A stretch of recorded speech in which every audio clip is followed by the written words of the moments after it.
Em 1837, este martelo de forja era o pulso da produção, mas seu coração parou. A falha não é mecânica, é estrutural. O hammerstock, a base maciça de carvalho enterrada sob o piso, apodreceu. Para ressuscitar a máquina, não basta óleo, é preciso exumar o chão. O que veremos é engenharia visceral. Homens cavando covas à mão, moldando troncos de árvores centenárias e usando anéis de ferro em chamas para selar a união.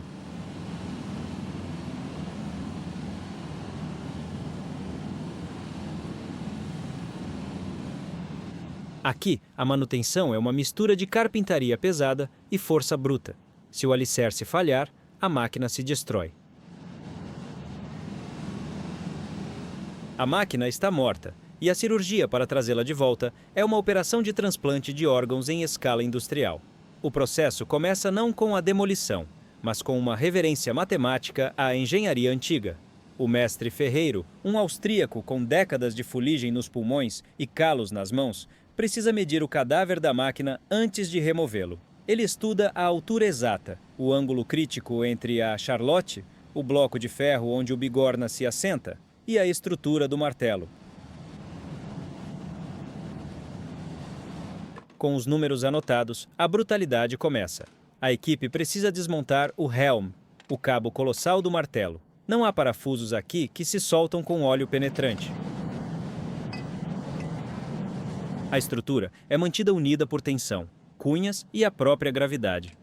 Os homens empunham marretas de cabo longo, desferindo golpes contra as packaisen, as barras de ferro que travam o eixo na coluna do martelo. O som é seco, estalado. Ferro batendo em ferro cunhado. Cada golpe precisa ser preciso. Um erro e você quebra o ferro fundido da coluna, condenando a máquina inteira.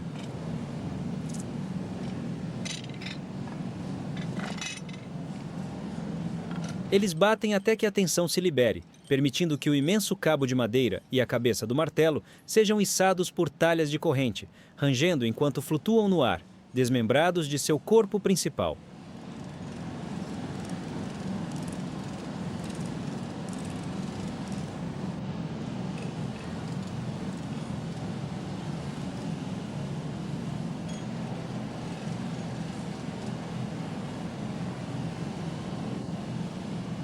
Agora, o verdadeiro desafio se revela: a extração da charlotte.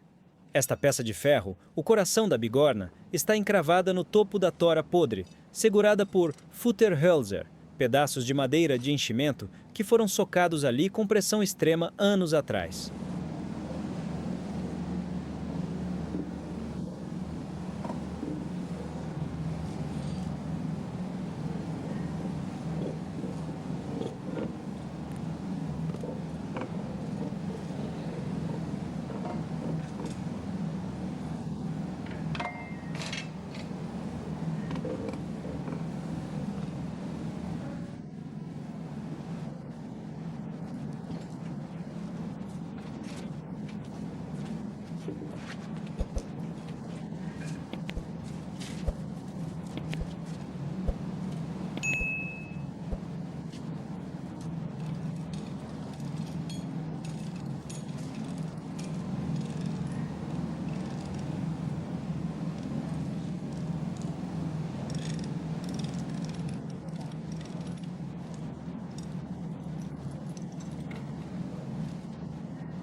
A madeira, inchada pela umidade e comprimida pelo tempo, tornou-se uma morsa. A solução? Fogo. Os ferreiros aquecem pedaços de ferro no forno da forja até que brilhem num laranja furioso. Com tenazes longas, eles introduzem esses ferros incandescentes diretamente nos vãos da madeira ao redor da bigorna. A fumaça sobe imediatamente, espessa e branca, com um cheiro inconfundível de carvalho velho e graxa queimada.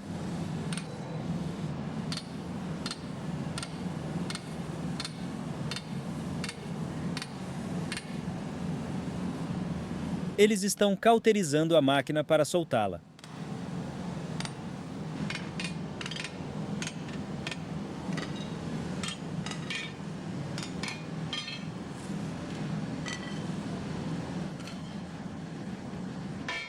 O calor carboniza a madeira de travamento, transformando a fibra resistente em cinzas frágeis.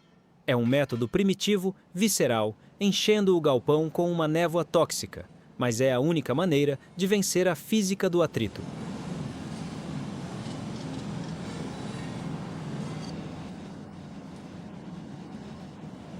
As barras de ferro são usadas como alavancas.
E a Charlotte, pesando dezenas de quilos, é finalmente arrancada de seu leito, quente e oleosa.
Com o mecanismo removido, resta o paciente, a tora de carvalho de 1 metro de diâmetro enterrada no chão.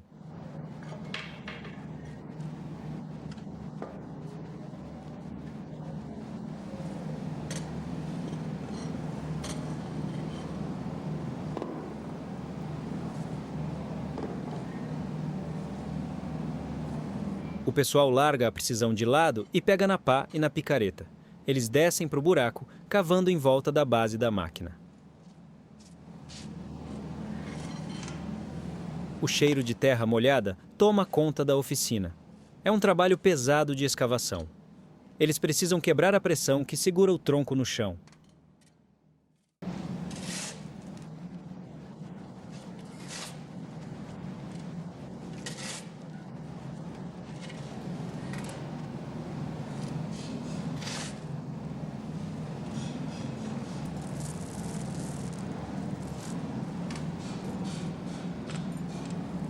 Mas na hora que amarram as correntes e acionam o guincho para puxar, a visão desanima. A base, que devia ser dura que nem rocha, está desmanchada, virou uma pasta preta de madeira podre. A terra e a umidade venceram a resistência do carvalho. O hammerstock antigo é arrastado para fora do galpão como um animal abatido.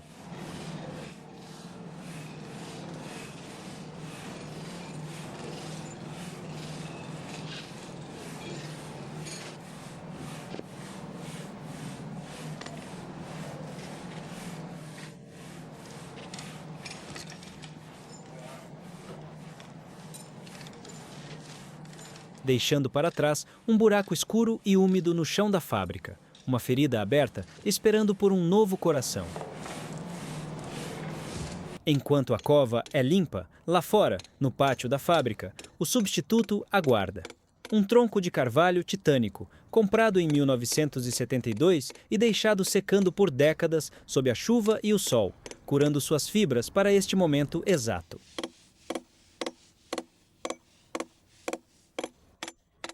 Ele tem 2,5 metros de comprimento e a espessura de um barril de vinho, mas a madeira, por si só, não aguentaria a violência do martelo. Ela racharia no primeiro dia. Ela precisa de uma armadura. E é aqui que a manutenção industrial antiga flerta com a tortura medieval. Para impedir que o topo da tora exploda com um impacto contínuo, um anel de ferro maciço, com 10 centímetros de largura e paredes grossas, precisa ser colocado na ponta do tronco.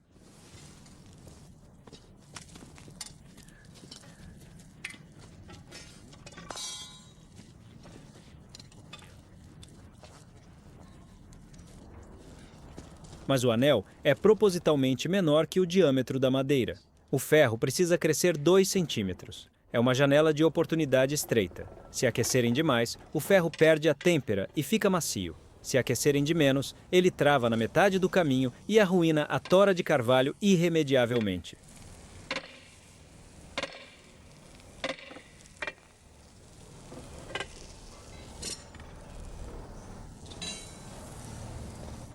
Quando o anel atinge o ponto marcado, a água entra em cena. Baldes de água fria são despejados sobre o metal superaquecido. O vapor explode numa nuvem branca que envolve os trabalhadores.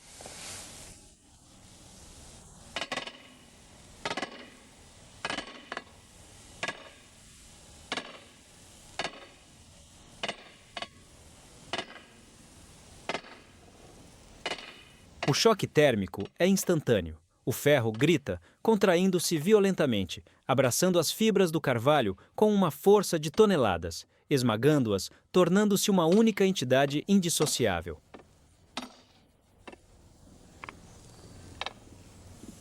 A madeira geme sob a pressão. Agora, o anel está cantando. Quando batem nele com um martelo, o som não é mais surdo, mas um tinido agudo e cristalino, prova de que a tensão é máxima e a união é perfeita.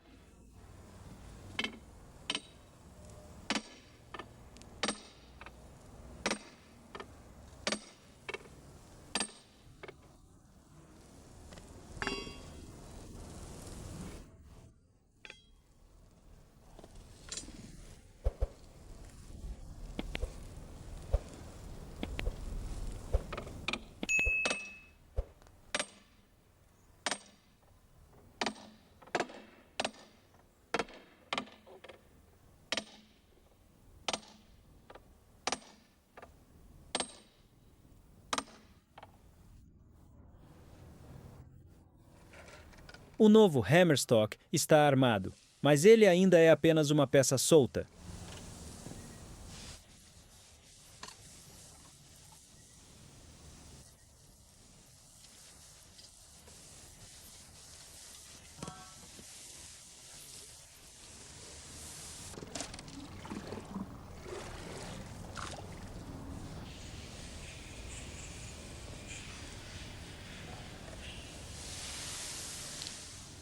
O verdadeiro segredo, a técnica esquecida, que impede que essa máquina destrua a si mesma e ao prédio ao redor, está no que vai ser jogado dentro daquele buraco escuro no chão da fábrica antes que a tora seja descida. Algo que a engenharia moderna consideraria loucura, mas que os antigos sabiam ser a única solução para absorver o impacto do fim do mundo. O segredo que impede essa máquina de se autodestruir não é concreto armado, nem polímeros de alta absorção, nem molas de titânio. É esterco.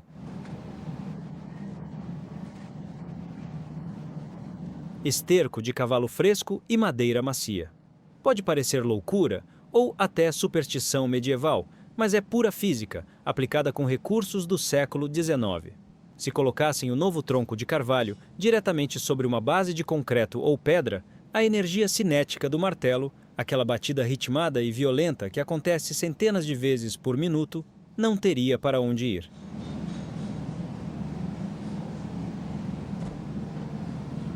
Primeiro, camadas de Knuppelholz, madeira macia, geralmente pinho, cortada em toras finas de 80 centímetros. Elas são dispostas num padrão cruzado, como uma fogueira que nunca será acesa. Essa madeira macia serve como a primeira linha de defesa, uma mola orgânica que vai se comprimir sob as toneladas de impacto.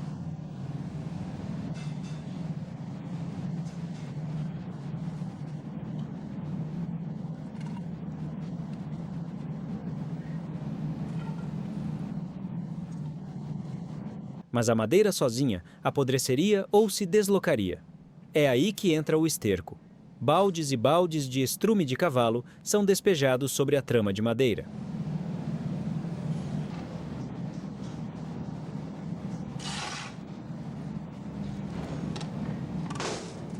O cheiro no fosso torna-se acre, pungente. Os homens pisam na mistura, compactando-a com as botas pesadas.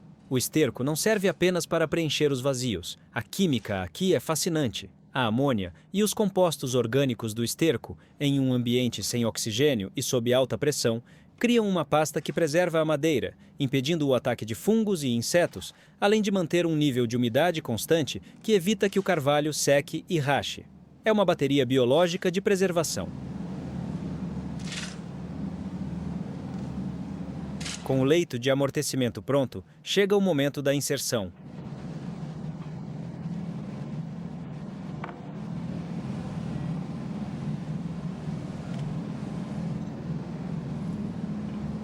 O novo Hammerstock, agora armado com seu anel de ferro encolhido a quente, é içado.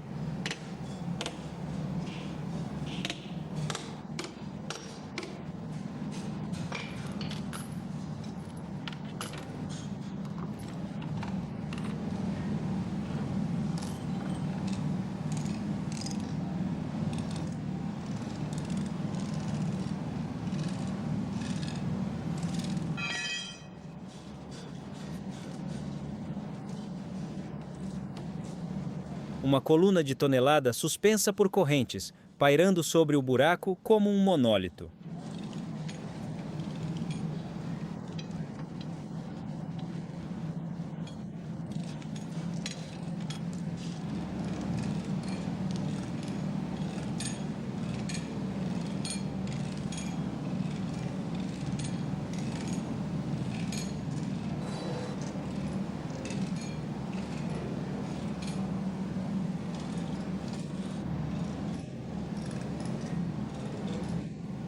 A máquina pousou, mas ela ainda está cega e desalinhada.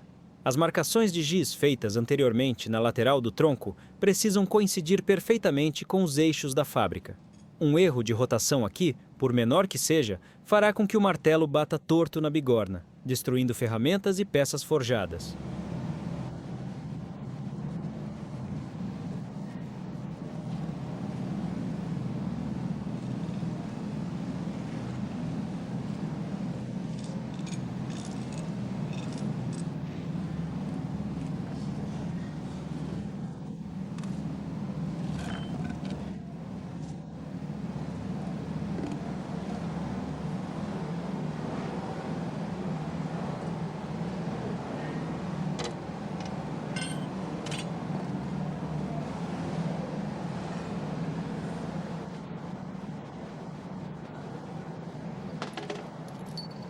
Agora, a operação se volta para o topo do tronco, a única parte que ficará visível acima do chão.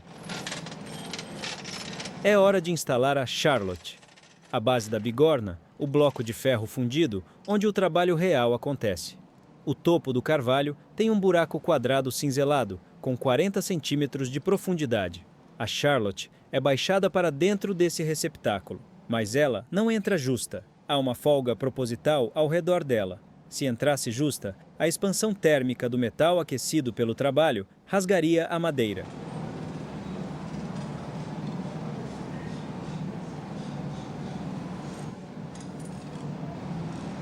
Essa folga precisa ser preenchida, e a técnica para isso é o travamento por cunhas, ou Kontefutterhölzer.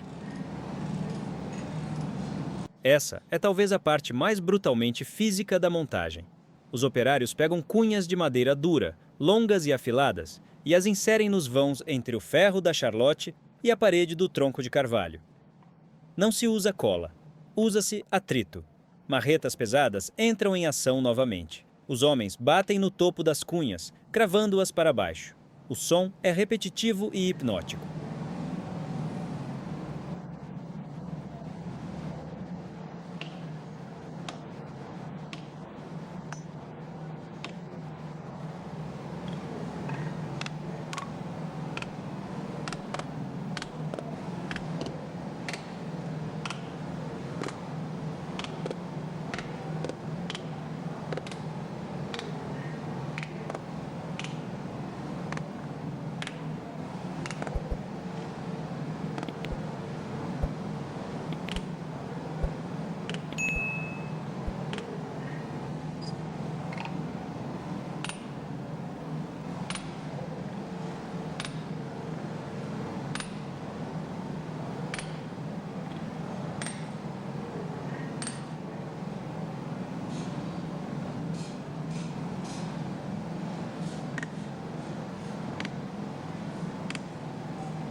Enquanto as cunhas são marteladas, o mestre ferreiro está agachado com réguas e esquadros. Ele verifica a altura milimétrica da bigorna. Ela precisa prever o assentamento. Ele sabe que, nas primeiras semanas de operação, o tronco vai afundar cerca de 5 centímetros, enquanto o colchão de esterco e madeira é esmagado até sua densidade máxima. Ele precisa deixar a bigorna propositalmente alta agora, para que ela esteja na altura perfeita daqui a um mês. É um jogo de xadrez com o tempo. Se ele travar as cunhas na posição errada, será impossível corrigir depois sem destruir a madeira. Ajustando a inclinação da peça de ferro com batidas laterais precisas nas cunhas de madeira.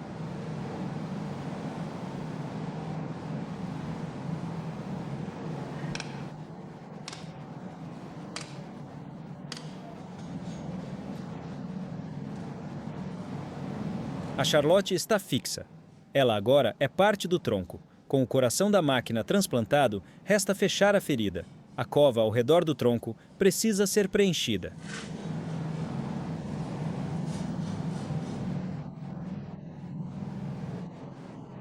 Mas antes disso tudo acontecer, hora de uma boquinha.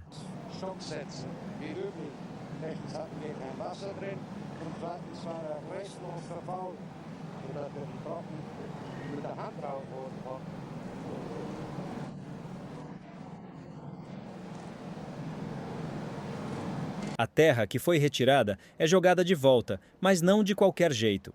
Ela precisa ser compactada para dar estabilidade lateral ao tronco, impedindo que ele dance dentro do buraco. Para isso, usa-se uma ferramenta que parece ter saído de um museu de tortura, mas que é pura ergonomia funcional. O Holdstampfer, ou socador de madeira. É um poste pesado com uma base de metal curva, moldada exatamente para acompanhar a curvatura cilíndrica do tronco de carvalho. Um operário pega esse socador e começa a bater na terra ao redor do tronco. O ritmo é constante. A cada camada de terra jogada, o socador compacta o solo contra a madeira. Ele gira ao redor do tronco, garantindo uma pressão uniforme em 360 graus. O esforço é extenuante. O suor pinga na terra fofa. O buraco vai desaparecendo, camada por camada, até que o chão da fábrica esteja nivelado novamente.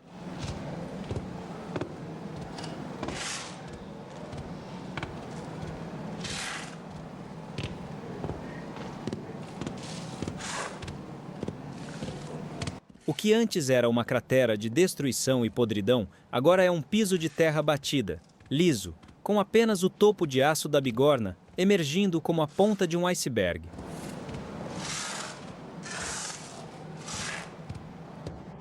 O tronco está no lugar, mas o martelo ainda é um esqueleto desmontado. O helm, o cabo gigante do martelo e a cabeça de ferro ainda estão no chão. A remontagem do mecanismo de percussão é o próximo passo, e é onde a precisão vai duelar com o peso bruto. Se a fundação foi sobre absorção, a montagem do braço é sobre geometria.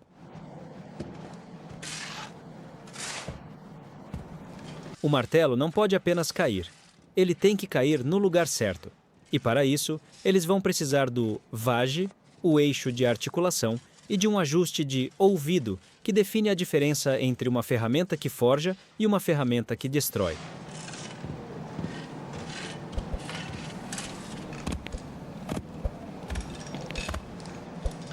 O gigante de carvalho está pronto para receber sua arma. Com o hammerstock, o tronco base, devidamente plantado e curado na sua cama de esterco, a fábrica se prepara para devolver o braço ao corpo. Mas a remontagem não é apenas uma questão de empilhar peças, é uma questão de articulação. O ponto onde o cabo se une à estrutura da máquina, o fulcro da alavanca, é chamado de wedge, a balança. Não há rolamentos de esferas selados a vácuo aqui. A tecnologia é puramente atrito e sacrifício. O eixo de aço gira dentro de blocos de ferro fundido. Para que isso funcione sem se fundir instantaneamente, a graxa é aplicada com a generosidade de quem unta uma assadeira. Mas o segredo está na geometria. Os blocos de apoio possuem orifícios cônicos. À medida que o metal se desgasta com os milhões de movimentos de sobe e desce, o eixo começa a sambar. Em uma máquina moderna, você trocaria a peça. Cunha contra cunha. Quando as travas finais, chamadas de pakeisen, são marretadas no lugar, o martelo volta a ser uma unidade tensa.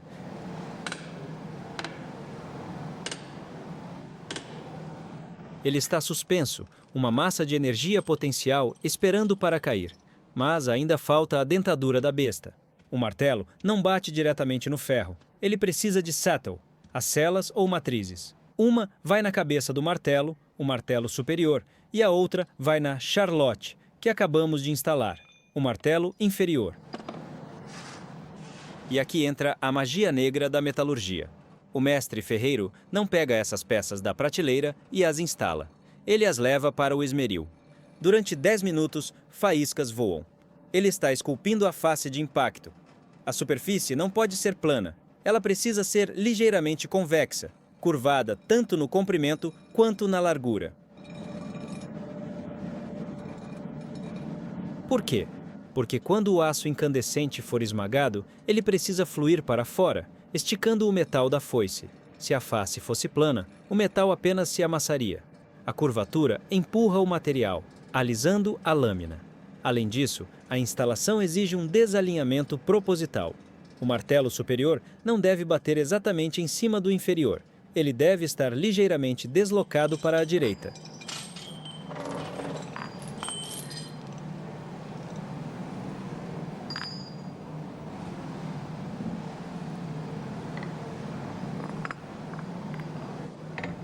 Esse erro calculado é o que permite que o ferreiro, ao manipular a foice brilhante sob o martelo, consiga alisar tanto a lâmina quanto as costas da ferramenta ao mesmo tempo. É uma física de impacto complexa, resolvida não com simulações de computador, mas com a intuição de séculos de tentativa e erro.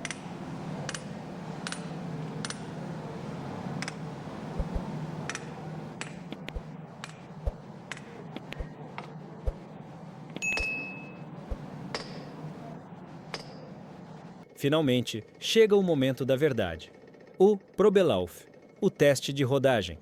A correia de transmissão de couro é empurrada para a polia motriz.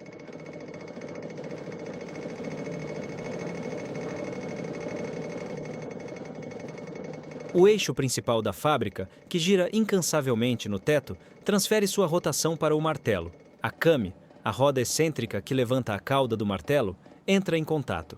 O braço de madeira se ergue. A gravidade assume. O martelo cai.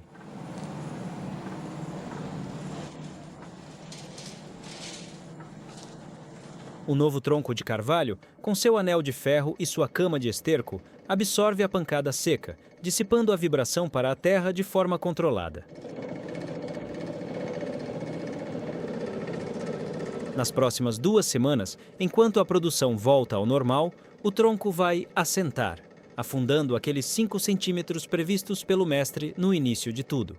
As cunhas de madeira serão reapertadas diariamente, descendo mais fundo, travando o conjunto com a força da própria operação. Ao final de 2 dias de trabalho brutal, de escavação, fogo, fumaça e pancadas, o martelo Schwanzhammer está pronto para mais 15 ou 20 anos de serviço. Ele não é bonito. Ele é uma mistura grotesca de madeira, ferro, couro e esterco. Ele vaza óleo, ele faz barulho. Ele é perigoso. Negociamos com a gravidade, com o calor, com a resistência do ferro. E a moeda dessa negociação é o suor humano. Quando olhamos para uma foice antiga ou uma ferramenta forjada à mão, não vemos apenas o objeto. Vemos o eco desse martelo. Vemos o carvalho enterrado no chão, o anel de ferro encolhido pelo fogo e a mão do ferreiro que, num mundo obcecado pelo descartável, dedicou 2 dias inteiros de sua vida apenas para garantir que o coração de aço da fábrica continuasse a bater.